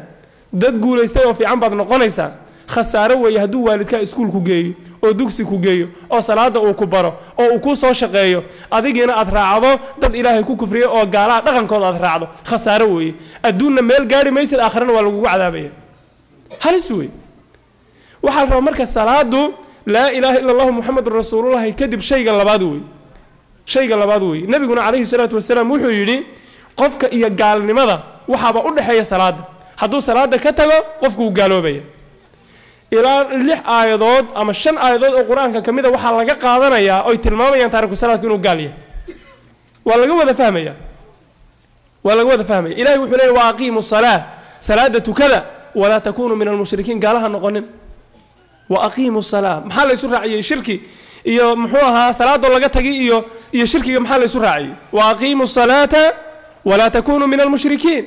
صلاة كذا قالها نقول نبأ الله سبحانه وتعالى فإن تابوا وأقاموا الصلاة وآتوا الزكاة فإخوانكم في الدين قالوا ذا هدي توصنادان أو توبت كينان أو صلاة كذا زكاة بحيان وولاليهم دين تأذن كل ولاله هل كان مفهومك وحوي آيات هدينا أنت ينو إن تكنن ولالهم دين تما قفن تكن ولالك ما دين إسلامك ولالكوما فإن تابوا وأقاموا الصلاة وآتوا الزكاة فخلوا سبيله قال هذا إلهي وحول هذه صلاة أوغانا يسهجاتشيان وصلاة تكذان وحواه الرع عننا يعني واقف مسلموي قال هذا مركا آخر نار تلقوا ذا اللي جايو السؤال لو يدير لي هذا ور نار تمحيدين جاي جوابته أوه الرئيسي بحنا يعني وحوي مركا لهذا ما سلككم في سقر ورسقر محيدين جاي ونار توي جوابته أوه الرئيسي بحنا يعني وحوي لم نكن من المصلين ما أنتم كنشر مركا وح أوه الرئيسي أي كل شيء إن النار كوجلين اللي عذابي وحها صلاة الآن صلاة إن والدك كسوق تمه صلاة ما إلهي بقول مس والدك بقول والدك إسقى إلهي بقدر أو يري المها صلاة وشك ilaahay baa isaga ka raba adigana ilaahay baa ka raba inaad tukato inaad waalidka ka sugta ma salaada subax waa inaad adigu kacdaa cishaha waa inaad adigu isu dirtaa waa inaad isxilqaantaa waa inaad musqusha gashaa waa inaad cadayataa waa inaad weysaysataa waa inaad ishagaajisaa waa inaad masaajidka aaddaa waa inaad diyaar garowdaa waa inaad qof mas-uula noqotaa 7 jir haddaad tahay iyo wixii ka weyn oodan salaada si fiican u hagaajinin waad khaldan tahay waalidkaana ma sii eedi kartid dembigeeda iyo dhibaatadeedana adiga iskale waxaan ku waaninahayn dhalinyaradu inay yimaadaan muxuu ahaa meelaha wacdiga iyo khayrka lagu hayo oo cilmiga goobaha cilmiga ay soo xaadiraan 40ka akhristaan usul 3 akhristaan kutubta aqeedada akhristaan tafsiirka yimaadaan oo cilmiga dadka loo dhigo haddii walaalayaal cilmi aan lahaynin yani quraanku wax weyn taraya lafdigiisu kaligiiba waxayna taraya laakiin yani haddii cilmi la'aan ay jirto meesha jahli uu yimaado quraanku waxayna taro laakiin haddaan cilmi la soconon cilmigiisa iyo macnihiisa la garanayno waa dhib waa in quraanka tafsiirkiisa la barto quraanka tafsiirkiisa waa in la barto oo la dadaalo kutubta salaada ka hadlaysa sida sifatu salaati nabiga sallallahu alayhi wasallam iyo kutubta kalena ee salaada tilmaameysana waa in iyadana si fiican dhalinyarada loo baro dhalinyarada ay akhristaan weeye wallahu a'lam jazakallahu khayr barakallahu fiik sheekh abdallah 3 su'aalood baan haysanaa iyo 5 daqiiqo marka insha Allah ta'ala kuwaas dib baan u dhigaynaa 3 su'aalood mid waxay leedahay xishoodka la amaanay oo diinta lagu amaanay soo galaya in dacwada laga xishoodo gaar ahaan meelaha public ah dadka dacwada lagu gaarsiiyo talabaad saasak jawso xishoodka sharcigu sheegay shayga marka la sheego sidiisaba ee sharcigu uu sheego waxa loo celinayaa curfiga sharciga xishoodka sharcigu uu amaanay waxa weeye waa in waxa xun ee macsiyada ee xumaanta laga xishoodo weeye waxaan ilaahay subxaanahu wa ta'ala una raaliga ka ahayn fiicnayn waa in laga xishoodo hadalka xun waa in laga xishoodo xanta waa in laga xishoodo aflagaadada waa in laga xishoodo isqaawinta waa in laga xishoodo ribada macaasida waxyaabaha xun xun caasi waalidnimada waxa waa in laga xishoodo qofkii xaq kugu leh waa inaad ka xishooto qof walba waa inaad qadariso oo dadka ilaahay aad ixtiraamto taa weeye xishoodka xaqa oo laga xishoodana xishood ma aha taana xishood looma yaqaanay waxa la yiraahdaa xishood horta hadheene khajal baa la yiraahdaa khajal waa nooc baqdin oo weeye waa baqdin ay xishood lama yiraahdo baqdinta noocaas oo kale lama ogola waxa la rabaa qofka inaad message-kaaga u sheegto oo fariinta diinta u sheegto adiga oo eegaya waqtiga ugu munaasabsan iyo sida ugu fiican ee qofka wax ku galin karto qof baa si public ku roon inaad wax ugu sheegto oo dhib lahayn qof baa ugu roon si personal oo shakhsi inaad ugu sheegto qof baa ugu roon waqtiga uu firaaqo iyo chance waxoogahay inaad la gaado marka furaska iyo chance-ka waa inaad gaado munaasabka ah waa inaad la gaado ee ugu fiican aad isleedahay dacwadii iyo message-kii wuu gudbi karaa alla wuxuu leeyahay wadakir in nafacati dhikra marka inaad furas la gaado laakiin ma aha inaad dacwadii iyo khayrkii iyo amru bil ma'ruf wa nahyi 'anil munkar yani aad la aamusto oo la baqdo ma aha laakiin sida ugu fiican ay ku gudbi karto ee ugu munaasabsan aad isleedahay waa lagaaga qaadan karaa ama message-kii hadda alleelaha wuu socon karaa waa inaad marqaabka noocaas waa inaad u gudbisato in laga xishoodana ma jazakallahu khayr su'aasha labaad waxay leedahay nin baa wuxuu leeyahay gabar baan isjeclaanay waalidkeed wuu ii ogolaaday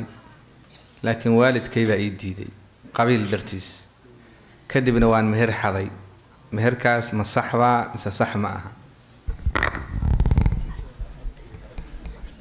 waalid horta gabadha dhalay waalid aad u fiican bay ahaayeen khayr allah siiyo sida muuqata dad waxay ahaayeen ka cararaya xumaan iyo dhib ninkaasina gabadha meher xaday laba dembi buu galay laba dembi oo khatar ayuu galay labada dembi oo galay waxa weeye koow gabadhii buu horta dadkii dhalay uu ka xaday waa nooc tuugnimo weeye khaladka labaad ee meesha ku jirana waxa weeye dadka uu gabadha ka xaday dad wax u diidanba ma ahayn waa mushkilo labaad weeye waa dhibaato weyn weeye iyada lafteeda qof aan waxba ku diidanayn waa nin wixii si xaday weeye wax lagu soo wadaba haddaad xaddo tuugnimo ka xun miyaad garanaysaan waa musiibo taas oo kale musiibo weeye meherka markaynu fiqi ahaan iyo mas'ala ahaan aynu u soo laabanno wax ka jira meherka ma jiro waa baatil weeye بالنص الحديث نبي قايد عليه الصلاة والسلام أيما امرأة نكحت بغير إذن وليها فنكاحها باطل فنكاحها باطل فنكاحها باطل نبي صدح شير بكو عليه الصلاة والسلام وحوري إسلام كست قبر كست oo reerkoodii oon ogeyn guursata la meheriyo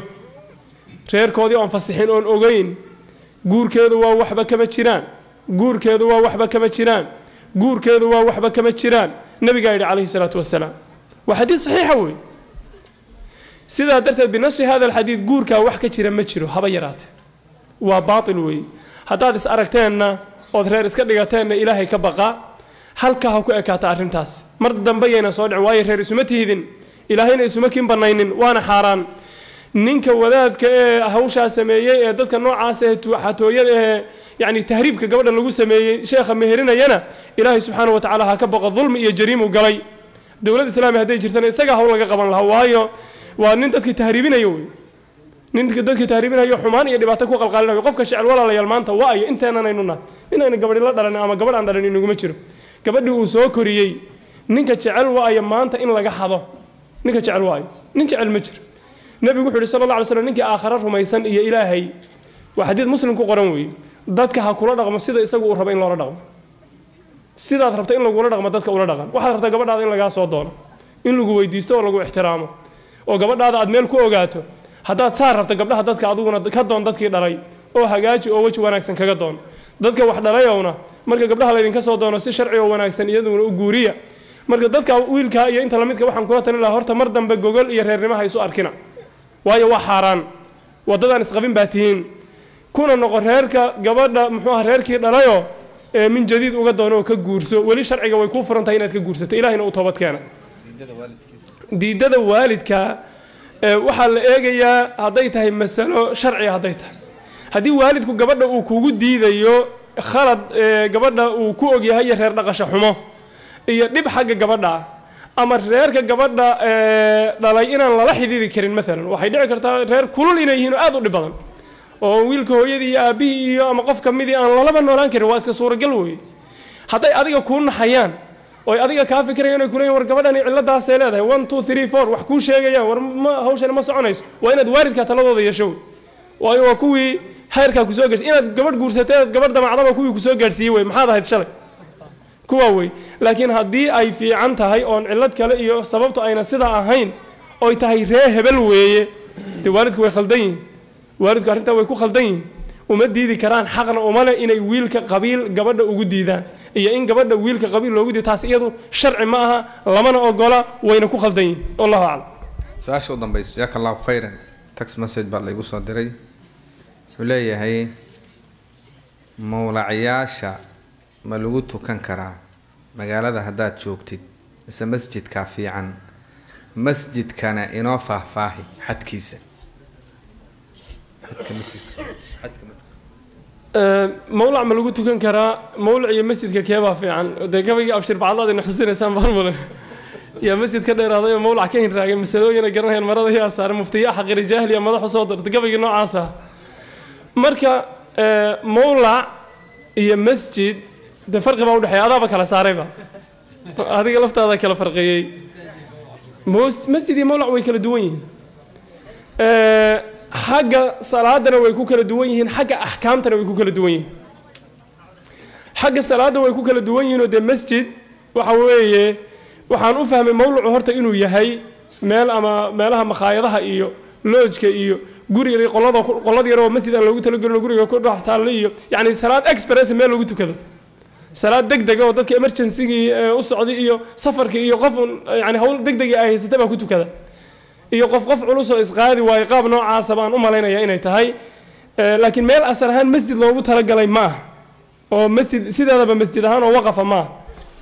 aha haddii uu masjid kuu dhow yahay oo masjid aad ka gaadho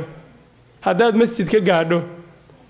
oo meel masjid aad tegi karto oodan musaafir ahayn oodan bukin qofku hadduu buko ama uu musaafir yahay ama dumarka iyo dadka aan kici karin ee muxuu aha dacafada ahayn meel laba gaadhi karin ee curyaamiinta ah dadka noocaas oo kale sharcigu u cudur daaray wax kaxeeyana aan haysanin dadka noocaas oo kale hadee qofka hadduu buko ama musaafir yahay gurigii baaba loo fasaxayba marka gurigii iyo mawlicii iyagu meeshii marka ay ka gaadhi karaanba way ku tukan karaan laakiin qofka aan xanuunsanayn een safarka ahayn ee ragga ah waa inuu masaajidka aado wey mawlacyada yaryar iyo meelaha laalaabyada waa inuunan ku tukanin ee masjidka uu aado masjidkuna waxa weeye ama ha weynaada ama ha yaraadee waa meel cibaado iyo taacad iyo salaad loo dhisay wey wuuna weynaan karaa wuuna yaraan karaa qasab maaha masjidku inuu weyn yahay un qasab maaha mitir sharcigu sheegay oo 20 inta lagu dhuftay oo isku weer waa inuu yahay sharcigu ma dhihin laakiin waa inuu yahay meel ilaahay darti loo dhisay oo meeshii la yidhi wa anna almasaajida lillahi falaa tadcuu maca allahi axada waxaa ka dhalanaya waxaa ka mid a aadaabta masaajidda inaan baadi lagu yaboohin karin masaajidda waqafka inaan la iibin karin inaan baadi lagu yaboohin karin inaan wax lagu kala gadan karin in taxiyatulmasjid la iska rabo inuu waqaf yahay oo ummadda uu u dhexeeyo axkaamtaasoo dhan baa ka ratimaysa masjidka axkaam buu leeyahay masjidku lama iibin karo wax laguma kala iibsan karo baadi laguma yaboohin karo taxiyatulmasjid baa la iska rabaa muxuu ah qof gooni u sheegan karaa ma jiro waa baytullahi weeye wa anna almasaajida lilah waqaf baa la yidhaahdaa axkaamtaasaa marka ka ratimaysa laakiin mawlaca sidaan u fahmay hadduu yahay hadde waa meel nin iska leeyahay wey meel nin leeyahay oo meel isagu uu leeyahay buu kasii dhex sameeyey marka masjid maaha taas meel isagu leeyahay buu meel kasii dhex sameeyey wuxuuna ugu talagalay uun ama qof xanuunsan ama qof musaafir ama dhib marka haddaad masaajidda gaari karto oo baraf uuna da'aynin oo dhib uunan jirin masaajidan aad gaari karto waa inaad iyada aadaa laakiin hadday caqabad kale jirto oo qofku ama uu musaafir yahay ama uu buko ama baraf da'ayo cudurdaar hadduu jiro mawlac iyo masjid meeshii ay salaadu kugu qabato waad ku tukan hadduuna cudurdaar jirinna waa inaad masaajidka aadaa waayo nabigu calayhi salaatu wasalaam wuxuu tilmaamay salaada markuu lahaa dadka uu ammaanayay ee uu yidhi aad nabigu u ammaanay wuxuu yidhi waxay ku tukanayaan xayثu yunaadaa bihinna meesha waxa weeye looga adimaya meesha looga adimaya muslimiintu ay yaqiineen masaajida meesha looga dhawaaqa salaada dadku ay yaqiineen waa masaajida la tilmaamaya marka masaajidku waa saas wallahu aclam جزاك الله خيرا بارك الله فيك شيخ عبد الله إبراهيم إلهي سبحانه وتعالى نوام فعو شيخنا إذانك حسناتك الله وساره كلمة عاوة محاضرة سؤالي جوابين تاسيكوجهين وإنه هبين دم إن شاء الله تعالى يلا بضع الشيخ بقى وإن شاء الله تعالى لما محاضرة قاعدين دونه